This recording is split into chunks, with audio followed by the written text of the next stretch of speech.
Hi, my name is Dan, and this screencast is about how to interpret and leverage your Teachly dashboard. Here's the dashboard on participation. The first thing to notice is that in green are the groups that you're overcalling relative to their proportion in the classroom, and in red, the groups that you're undercalling. So in this case, I can clearly see that I'm overcalling on female students and on white students, and I'm undercalling on English as a second language students. In general, I tend not to worry too much about these percentages if they're above around 5 percentage points. In this case, female English as a secondary language and white seem to deserve some attention, as well as Hispanic students. After I do that, I look at the participation equity dashboard.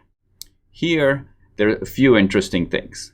The first one is 29.8% of the comments in this classroom are made by the top 10% of students in the class in terms of participation.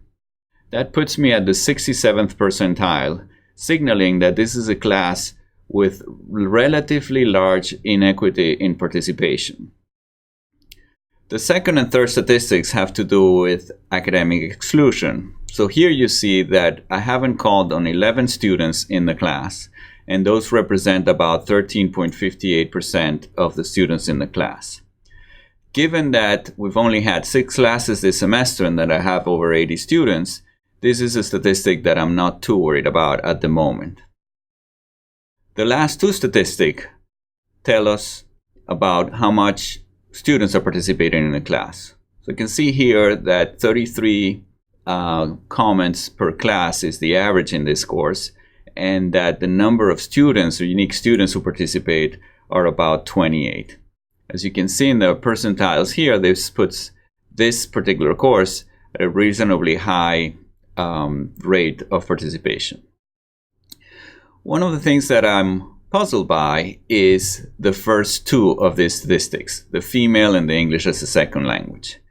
Female is a statistic that normally I struggle to get close to zero, because I have tended to overcall on male students. So I'm kind of surprised here, and maybe I've overcompensated this semester. English as a second language is actually puzzling to me because I feel like I call on a lot of English as a secondary language students. So I wonder if my perception of who I'm calling is wrong, or if I'm simply have a lot of English as a secondary language students. To see that, I can go to participation history.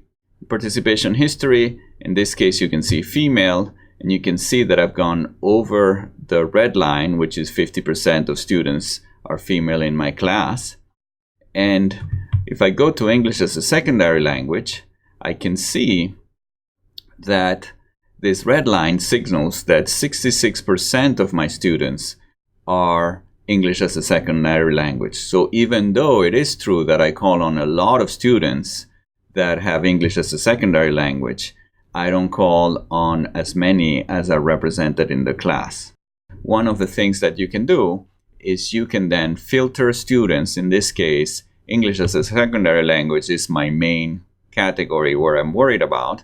So if I click here, English as a secondary language, it'll give me a list of students with English as a secondary language and the number of comments and sessions since last comment.